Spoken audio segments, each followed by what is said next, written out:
after another argument erupted over her afternoon snack, where she'd listed all the ways in which having the same name as 3 other people had annoyed or inconvenienced her that day, her mother ended it by saying, "Mia Belthorpe, we will not discuss this further. You are not changing your name to Princess Rainbows. Now, please go do your homework." Mia had stormed up the stairs and slammed the door as hard as she could, making, it seemed, the whole house vibrate with her misery. She lay on her bed weeping, and must have fallen asleep because when she woke up, the afternoon had turned to dusk. The light in her room was an unfamiliar gray. She and her mother rarely argued.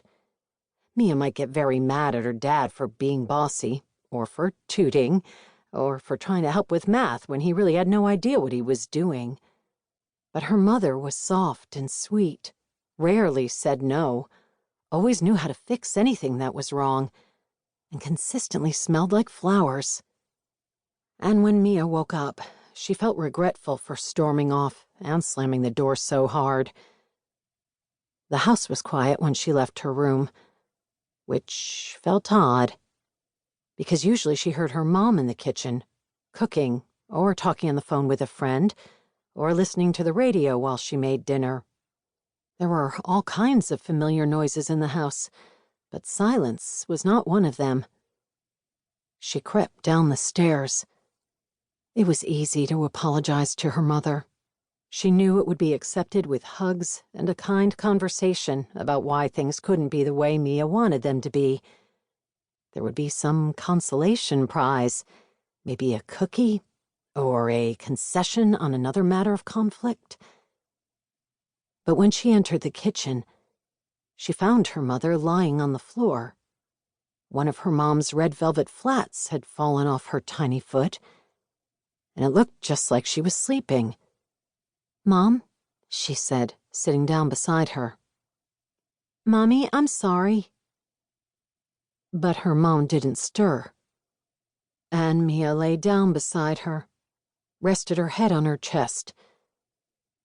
She knew that something was horribly wrong, but she pushed it so deep, squeezed her eyes shut and held on tight. She was sleeping. She'd wake up very soon. That's where her father found them when he came home from work not long after. The sound of his wailing would stay with Mia for the rest of her life. "It's not your fault."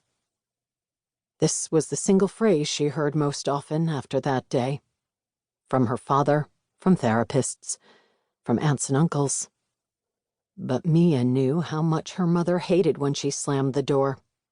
Truth be told, that's why she slammed it harder than she ever had before. And so no matter how many times people told her it wasn't her fault, she knew that it was. Mia's mother had asthma. They'd recently had to change her medication. She'd ignored warning signs, shortness of breath, dizziness. She'd had a heart attack. No one's fault, not really.